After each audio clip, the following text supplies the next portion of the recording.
Thank you, Christopher Reeve. Rest in peace. Hi, everyone. It's me, Grant, the movie and TV guy. Sorry for the rain. It's raining crazy, because of course it is. Hi, everyone. It's me, Grant, the movie and TV guy. Welcome to Raise on Popcorn with Grant, everybody. And today we are talking about a movie. Movies and TV, that's what we do here. And that movie is Superman, the Christopher Reeve story. Superman, the Christopher Reeve story, is directed by Ian Bonhote. I hope I'm saying that name correctly. And Peter Edit DeWee. I hope I am saying these names correctly. Um, and it's a documentary. It premiered this year at the Sundance Film Festival. It is now in theaters for 2 days. Yesterday was the first day. The last day is Wednesday, and then it will be on HBO Max. So, what is Superman, the Christopher Reeve story about? Well, it's about Christopher Reeve, who, of course, maybe is best known to the world for playing Clark Kent, or aka Superman, in four films between 1978 and 1987. Those being the terrific Superman, the very good Superman 2, the pretty bad Superman 3, and the downright hilariously awful Superman 4, The Quest for Peace. It's about how in 1995, only 8 years after his final run as Superman, after a horse riding accident, he became a quadriplegic. And this is the story of his accomplishments, not only in his career, but after, as he fought for people with disabilities, and how his relationship with his beloved wife Dana, and his relationship with his three children, the three children of whom, despite the now loss of both Reeve and Dana, are continuing his work and his legacy and continuing to advocate. And this is the story. This is the story of the man who played Superman. And it's wonderful. Yeah, Superman, the Christopher Reeve story. I hated it. No, I'm just kidding.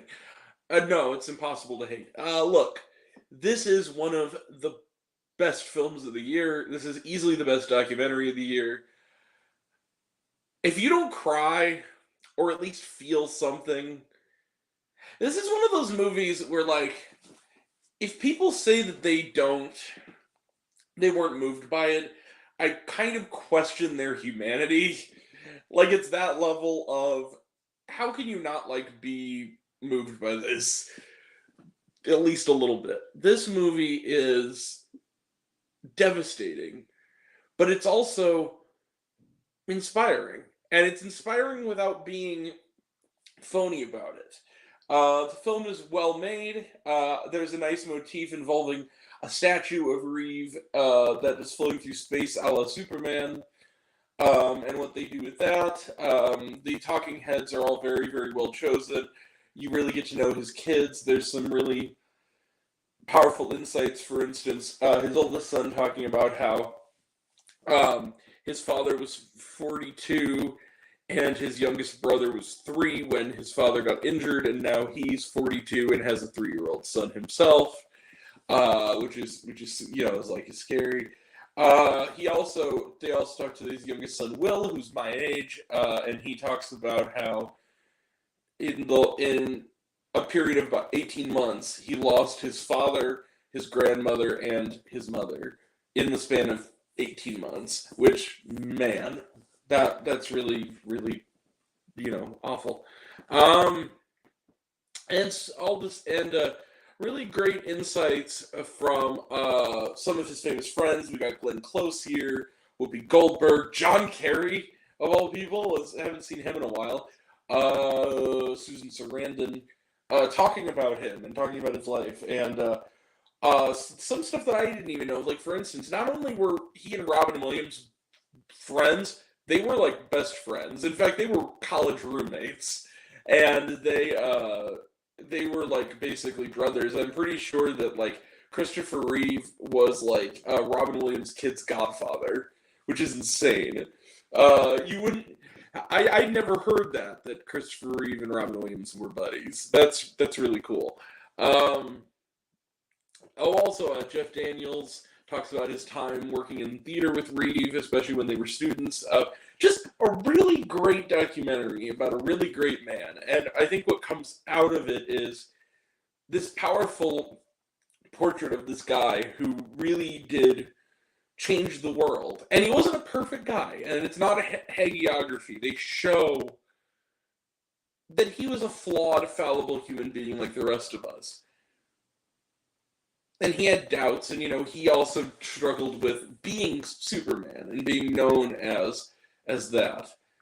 But at the same time, it's he changed the world. He did. He changed the world for the better. He changed people's lives, and he helped people walk again who were struggling with disabilities, and he dealt with criticism from some people who believed that he was making it about himself, which he wasn't. He wasn't. And it's just a really well-made documentary that profiles a man who really, really deserves it, who deserves this kind of treatment. He really made that. I almost feel like this movie falls into a similar category to one of my favorite documentaries and films of the last several years, Won't You Be My Neighbor, the Mr. Rogers documentary, in the sense that it's a movie that can actually make the world a better place. Like, it's one of those movies that actually is so good at portraying the philosophy of this person that it could actually be beneficial to humanity. It's that kind of doc, and it's fantastic, and everybody should see it. So yeah, and like I said, it's in theater. It was in theaters yesterday. It's going to be in theaters one more time on Wednesday through Fathom Events. It will be on HBO later this year. Any way you can see it, please do. And yeah, I'm going to give Superman, the Christopher Reeve story. Yeah, you see it. Bang. 5 out of 5 stars plus. This is one of the best films of the year so far. It's definitely the best documentary I've seen so far this year. It should get nominated for the best documentary feature Oscar. I don't know how it wouldn't be. And yeah, Superman, the Christopher Reeve story, 5 out of 5 stars plus. It says the book on it. Trailer trash. Believe it or not, there were a couple. Trailer trash. Let's start some trailer trash. F1 talked about it, looks good. And then TCM Films. Yeah, there's like a reel for a TCM. That's strange. That's it. And then was there shawarma? There is some additional footage at the beginning of the credits. Otherwise, no, there's nothing after the credits. And yeah, that's it. We will be back right after this for a review of the horror thriller Never Let Go. Later tonight, we will have reviews for the drama A Mistake, starring Elizabeth Banks, and the concert film Joan Cook, I Am Still, starring the member of BTS. Tomorrow is Faith of Angels. We got more to come next weekend. That'll all be next time, and until next time, I'm Grant, the movie and TV guy. I see it all, and I'm happy to share it with you. I love you all. I appreciate you all. I love you all. Class dismissed. I love you 3000. Be kind to one another. If you like this video, give it a like if you want to. Give it a subscribe if you want to. Give it the bell. I don't know what it does. That's what you're supposed to do, or so I've been told. Leave a comment, even if it's, hey, Grant, I like waffles. It really helps out. If you want to find me elsewhere, reviews, lists, and other fun stuff, you can find me on all my social media. I'm on literally everything at either Raised on Popcorn with Grant or Raised on Popcorn. Take care of yourself. Take care of your mental health. It's incredibly important. And I want to know down below, what did you think of Superman, the Christopher Reeve story? Did you like the movie? Did you hate the movie? Think my opinion's good? Think I'm full of shit? Comment below. Let me know. And until we meet again, we were all raised on popcorn. Make mine's extra butter. I'll catch you guys next time. Take care, everyone. See you around.